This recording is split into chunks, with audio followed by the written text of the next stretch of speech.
Good morning. I hope your day is off to a great start, and I appreciate you taking a few minutes with me this morning. And I wanted us to explore and talk a little bit about Joseph and the dreams that he had.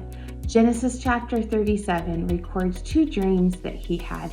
The first one seemed to imply that his brothers were going to end up bowing down and serving him.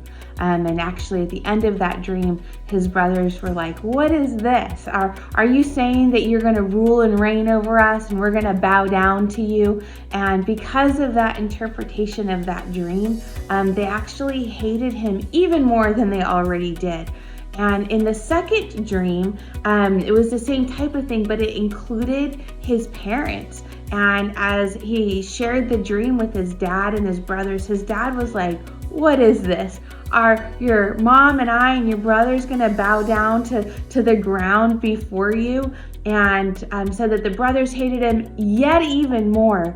And the dad kind of kept these thoughts in mind and considered them. And if you remember the story, over the next period of time, the brothers sell Joseph into slavery, and they sell him into Egypt. And there he had a number of different experiences, falsely accused of things, ended up in prison, interpreted some dreams there, then had the opportunity to interpret a dream that Pharaoh had.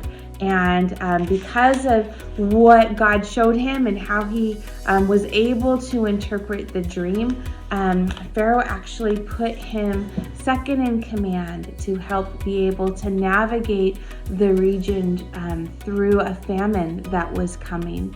And partway through the famine, as Joseph had been stewarding the resources to be able to get the region through the famine.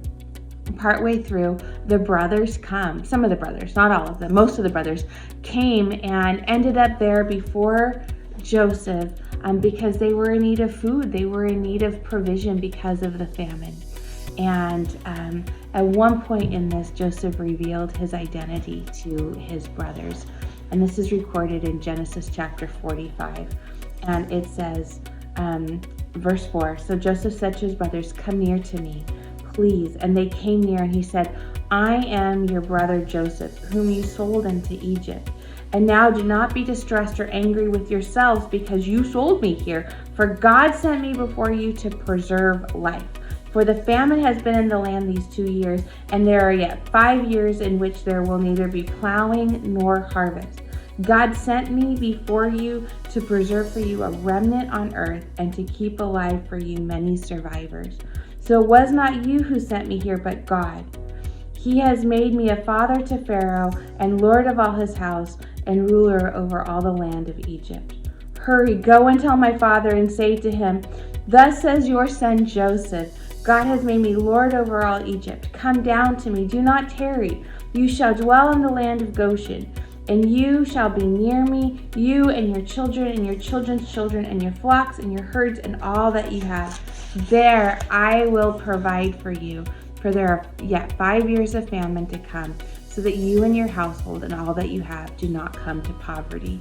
What is so incredible about the dreams that God gives us, just like the dream that God gave to Joseph, is a couple of things. One, we need to recognize that God gives us dreams and wants to use those dreams and the things that He's purposed and placed in our heart to do to bring in a harvest, to support and encourage and build up the bride of Christ. Our dreams aren't for us. The brothers thought that the dreams meant that Joseph was going to rule and reign, when Joseph was going to serve and provide for. That was what the ultimate expression of that dream was going to be. And same with ours, the things that God's put in our heart to do. It's to bring in a harvest. It is to serve the bride of Christ.